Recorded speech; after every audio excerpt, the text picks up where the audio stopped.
നാഗമാണിക്യം ഒരത്ഭുത രത്നം. നാഗരാജാക്കന്മാരുടെ ശിരസിൽ കാണപ്പെടുന്ന ദൈവീക മാണിക്യം. പണ്ട് വലിയ ശക്തിയുള്ള നാഗരാജാവായ വാസുകി ജീവിച്ചിരുന്നു. വാസുകിയുടെ ശിരസിൽ അത്ഭുതകരമായ ഒരു മാണിക്യമുണ്ടായിരുന്നു. അതാണ് നാഗമണി. ഈ മാണിക്യം വലിയ ശക്തി അടങ്ങിയതായിരുന്നു. ഇത് സമ്പത്ത് നൽകുക, രോഗങ്ങളെ മാറ്റുക, ഇരുണ്ട ഇടങ്ങൾ പ്രകാശിതമാക്കുക തുടങ്ങിയവ ചെയ്യാനാകുമെന്ന് വിശ്വസിക്കപ്പെടുന്നു. ഈ മാണിക്യം ശ്രീമദ് നാരായണൻ വാസുകിക്ക് നൽകിയത് അദ്ദേഹത്തോടുള്ള ഭക്തിയുടെ പ്രതിഫലമായിട്ടായിരുന്നു.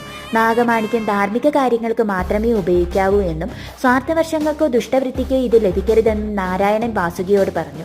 പക്ഷേ ഒരു സ്വാർത്ഥ രാജാവ് നാഗമണിയുടെ കരുത്തിനെപ്പറ്റി അറിഞ്ഞപ്പോൾ അത് സ്വന്തമാക്കാൻ ശ്രമിച്ചു. താന്ത്രികരുടെ സഹായത്തോടെ രാജാവ് വാസുകിയുടെ ഗുഹയിൽ കടന്നു. നാഗമണി മോഷ്ടിക്കാൻ അദ്ദേഹം ശ്രമിച്ചു. വാസുകി തന്റെ ദൈവിക ശക്തി ഉപയോഗിച്ച് രാജാവിനെ തടയുകയും ശപിക്കുകയും ചെയ്തു. ശേഷം വാസുകി നാഗമണിയെ ദൈവങ്ങൾക്ക് തിരികെ നൽകി മനുഷ്യലോകത്തിൽ നിന്ന് മായ്ച്ചു കളഞ്ഞു. കൂടുതൽ വീഡിയോസിനായി ചാനൽ സബ്സ്ക്രൈബ് ചെയ്യണേ.